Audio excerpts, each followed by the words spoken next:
रहीम अस्सलाम वालेकुम। मैं हूँ सादिया सुहेल, आपकी दोस्त, आपकी हमदर्द।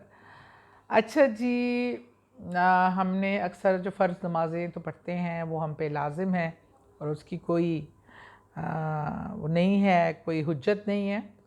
लेकिन एक नमाज,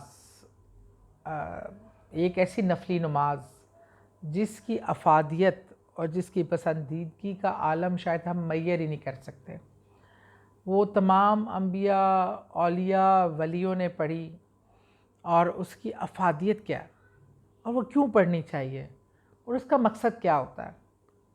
देखिए, अब आप देखिए, आपका कोई फ्रेंड है, बेस्ट फ्रेंड है, या आपके वालिदैन हैं, या आपका उस्ताद है, या ऐसे वो जो है जो आपसे सुपीरियर है, जो आपको फ़ायदा दे सकता है। अब हम पॉलिटिकल लोग हैं तो हमारे लिए minister, chief minister, prime minister, president ये बड़ा मैटर करते हैं। अब एक होता है मेरा मीटिंग उनसे कि जैसे कैजुअल पार्लिमानी मीटिंग हो रही है, हम बैठे होते हैं, पार्लिमानी गुफ्तगू होती है, ये करना है, ये करना है, ऐसे करना है, अपनी गुजारिशात देते हैं और मीटिंग ख़त्म। लेकिन हमें वो मीटिंग जिसमें मुझे मेरे प्राइम मिनिस्टर के साथ या सीएम के साथ या किसी मिनिस्टर के साथ एक ऐसा टाइम मिले जिसमें हम वन टू वन हों, जिसमें मेरे कितने मसाइल हैं, मेरे प्रॉब्लम्स हैं, मेरे इश्यूज़ हैं, मेरे काम नहीं हो रहे, मेरा ये नहीं हो रहा, और उससे सुकून से बैठकर मैं सारी बातें कर सकूं और अनलिमिटेड टाइम। जैसे तो अगर आप इन बड़े लोगों से टाइम लेते हैं तो 5 मिनट, 2 मिनट, 4 मिनट, 10 मिनट, इससे ज़्यादा टाइम नहीं मिलता।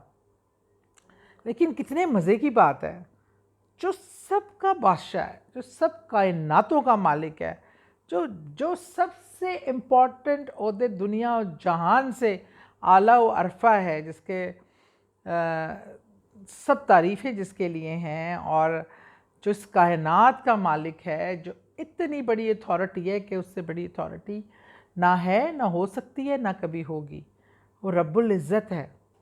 और उससे रब्ता करना सबसे आसान है, ना कोई प्रोटोकॉल फॉलो करने पड़ते हैं, ना कि पीएस से टाइम लेना पड़ता है, ना क्यों। लेकिन उसके साथ राज़ो न्याज करने का वक्त, अपनी दिल की बातें करने का वक्त जो है ना, वो कौन सा है? वो वक्त वो है जब सारी दुनिया आराम कर रही होती है।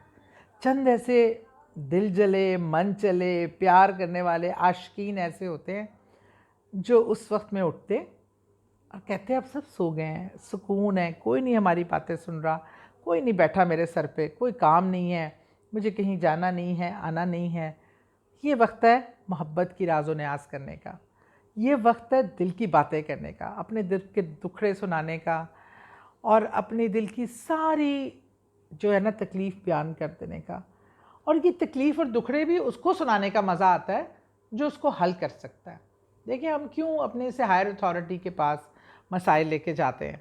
हमारे वर्कर्स, हमारे लोग हमारे पास आते हैं मसले लेके, ये काम उनको ये बिलीव होता है वो हम कर सकते हैं। हम अपने मिनिस्टर्स के पास जाते हैं, सीएम के पास जाएंगे, वो आगे से प्राइम मिनिस्टर के पास जाते हैं, ये एक हरारकी बनी होती है। या आप अपने बॉस के पास जाते हैं, लेकिन इनके सब के अख्तियारात हैं, लेकिन एक उनको भी प्रोटोकॉल फॉलो करना पड़ता है। एक हस्ती ऐसी है कि जिसको कोई प्रोटोकॉल नहीं, जिसको कोई उसके पीए से टाइम नहीं लेना पड़ता, जिसके लिए कोई टाइम फ्रेम की कैद नहीं है।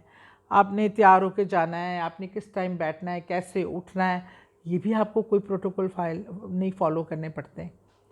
सिंपल सी बात है, 2 रकत नफिल की नियत करें तहज्जुद की, और उसको आप जितने मर्ज़ी नफिल अदा करना चाहें उस हवाले से, और शुरू हो जाएं अपने अल्लाह से गुफ्तगू करना।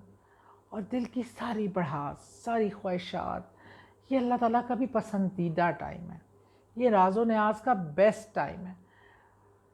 और जब आप अल्लाह से मोहब्बत करके हक़ से मांगते हैं ना, वो देता है, वो बहुत सुनता है। आपको इतना खूबसूरत फीलिंग होगी ना जब आप उससे दुआ करें, नवाफिल अदा करने के बाद जो एक हम कलाम हो जाए, हम कलाम ऐसे हों कि वो आपके सामने बैठा है और उससे ज़िद करें, अपना हक़ लें, अपने ख्वाहिशात के लिए डिमांड करें, और उसकी शान को देखकर डिमांड करें।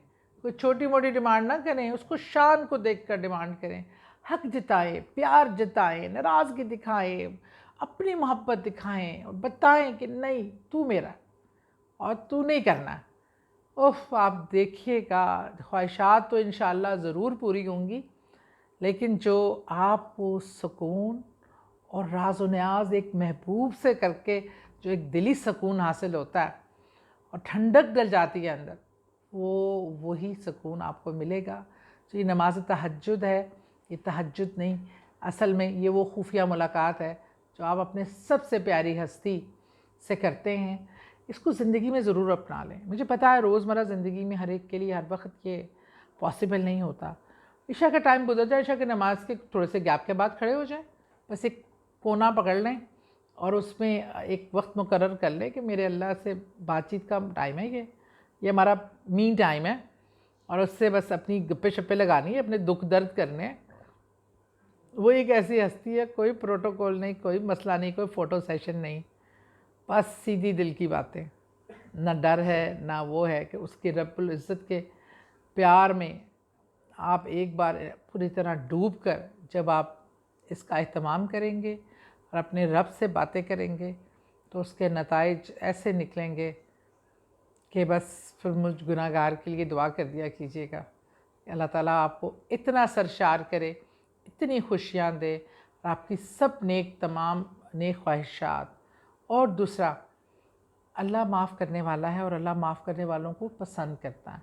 अगर आप चाहते हैं आपकी दुआ कबूल हो, सोने से वक्त हो तो उठते वक्त कबूल हो चुकी हो, तो रात को आपके जितने भी ऐसे लोग जिनसे आपको दुख पहुंचा या आपने दिया, सबसे माफ़ी तलाफ़ी करके आप दुआ मांग के सोएं, सुबह आपकी दुआएं कबूल होंगी इंशाअल्लाह। खुश रहें, आबाद रहें।